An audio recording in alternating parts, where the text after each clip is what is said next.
Welcome back once again to Jack's Tech Corner.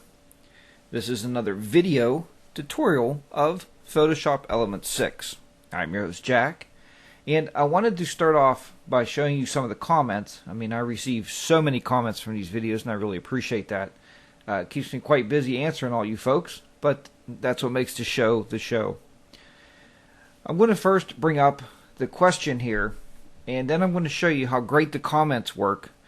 We also have a forums. If you go to jackstechcorner.com and click on the link on the forums, it's also a great place to bring up some of these discussions.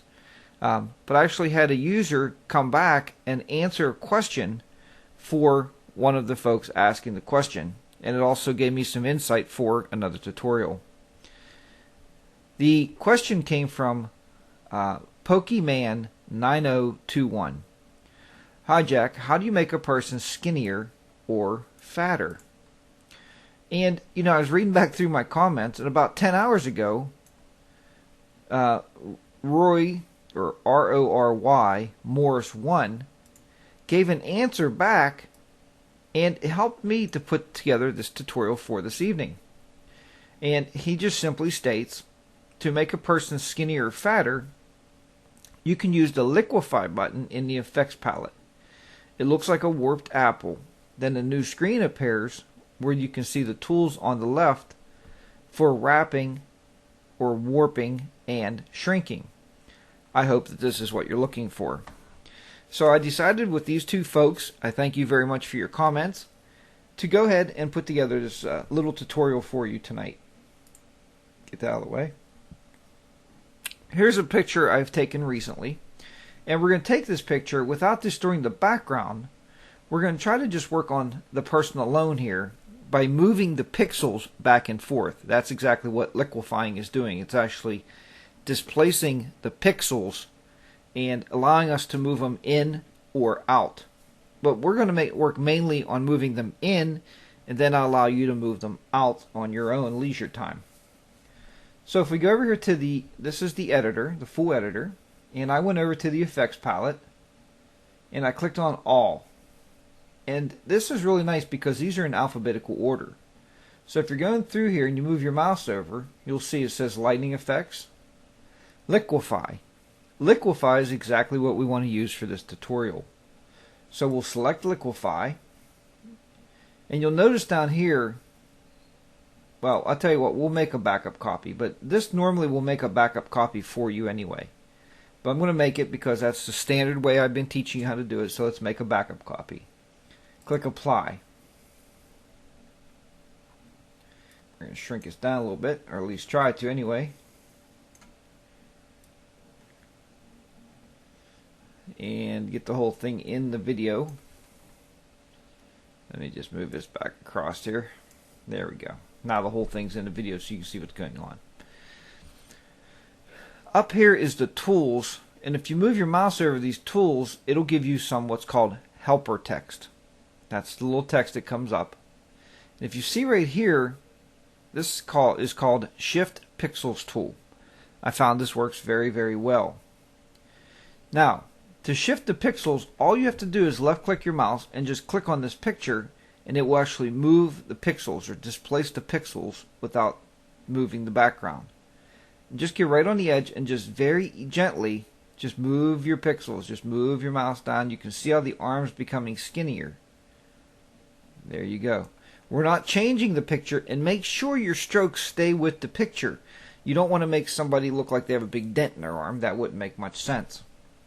Now to do the face, we can't start in the face because it's going to not displace the hair. So let's just try to displace the hair just a little bit. We can move the hair in and actually move the face in. There we go. Now when you go on the right side, make sure you hold your Alt key down. If not, you're going to always be displacing your pixels more to the right. Or wait, let me think. Yes, more to the right. When you want to displace them to the left, hold your Alt key down and basically just do the same thing.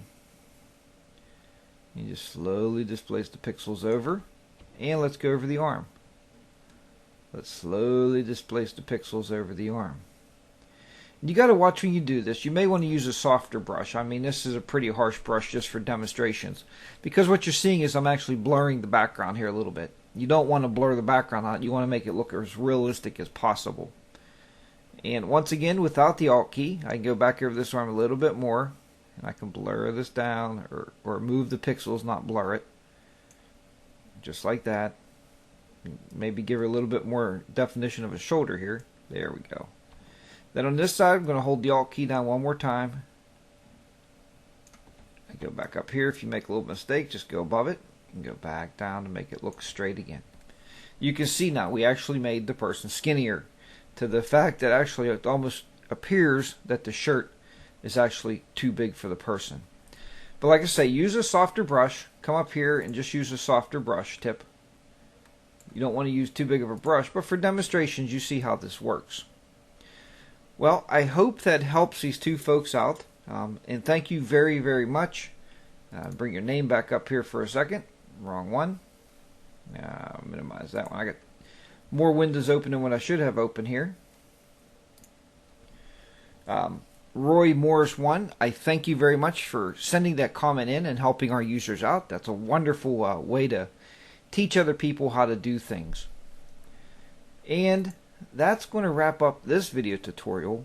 And I think I'll name this one, how about Skinny or Skinnier, one or the other. There was a couple other comments I had for you this evening.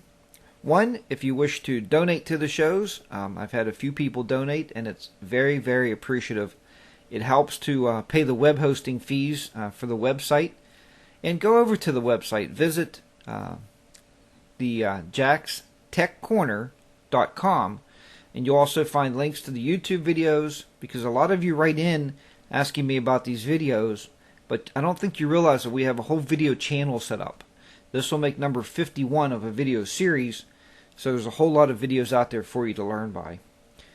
Thanks to everybody for commenting. Thanks for emailing. I'll see you back here very, very soon with another video tutorial and another video tip. Till then, keep the editors editing and keep those cameras clicking. I'll see you soon. Take care.